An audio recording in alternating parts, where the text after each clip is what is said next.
files. Alright, so I'm going to boot into the BIOS. Just keep hitting F12.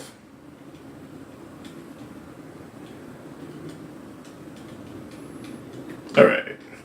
Please select boot device. Go ahead and enter setup.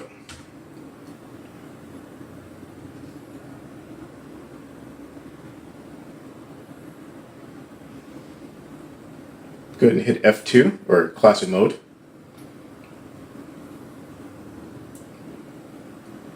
And what I want to do right off the bat is load optimized defaults. So that way it's like the bare bones.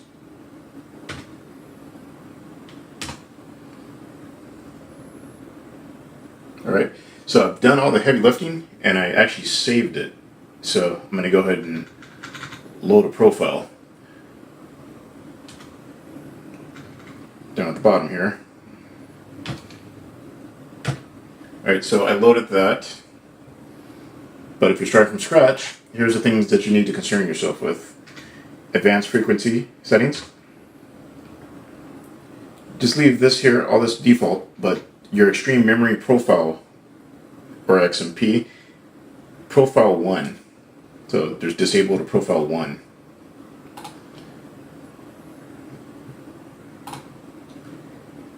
Advanced memory settings. This should, by default, because of your previous screen, but that should be default 1. And auto, this is all going to be default. Don't worry too much about this stuff. That's a little, getting into it a little bit more prior to this, so we don't want to do that.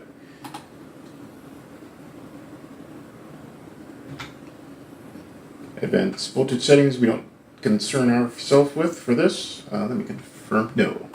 Alright. So system information. That just tells you what's going on and see how much RAM I have and whatnot. Here's where the fun is. So I'm going to go to the BIOS features. Boot option 1. That's going to be our crucial drive, and that's the one that that's on the side of port 0. That is what we're booting from. And you may not see it because it's not installed yet, technically, but that's what you want to do if you have trouble after the UniBeast installation.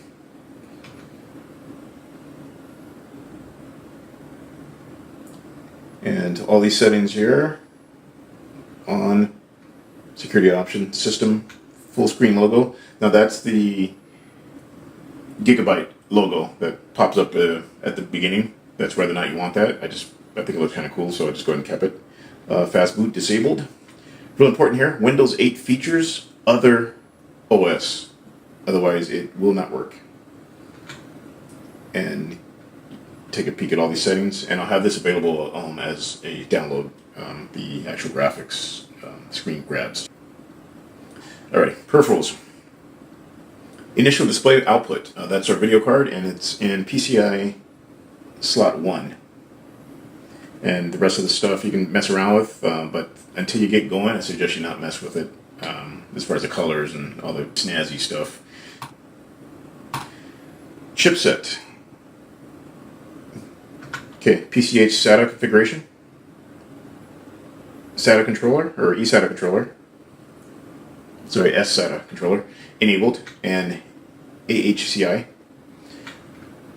And all this, I like to enable my hot swaps, or hot plugs, because sometimes when I'm popping in a clone drive, I like to be able to hot swap it. So you can choose to do that or not do that. It may not necessarily affect the installation, but just take a look at all these settings here. And I have this graphic available for you. Let's go back.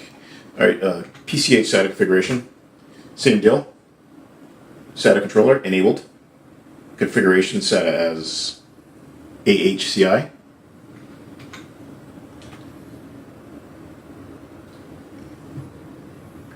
I have that. That doesn't matter, but it's there. And once again, hot plugs. I do quite a bit of hot swapping, so you can choose to do that or not do that. But your primary is this information right here. Audio controller, We have this as auto.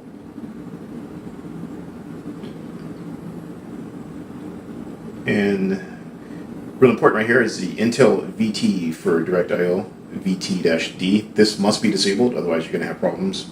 And this stuff to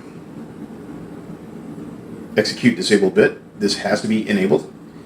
And Intel Virtualization Technology VTX, that should be enabled. And once again, I have all these graphics available for you. All right, power management. ACE back, so that's the back of your chassis. You can have it on or off. I have it off. I don't really have a need for it. Power on by keyboard, any key. Doesn't seem to work for me, but I have it there. When I hit the space bar to wake up the computer, that seems to do it. And just take a look at all these. Not deal breakers here, just a little extra bells and whistles. Okay, so now that we are all set up, so to speak, we know this to be good because I have set it up. It's a good thing to save your profiles. And if you see, I have different versions here that I experimented with so I could go back if I had problems. So we know this one's good because I've tested it.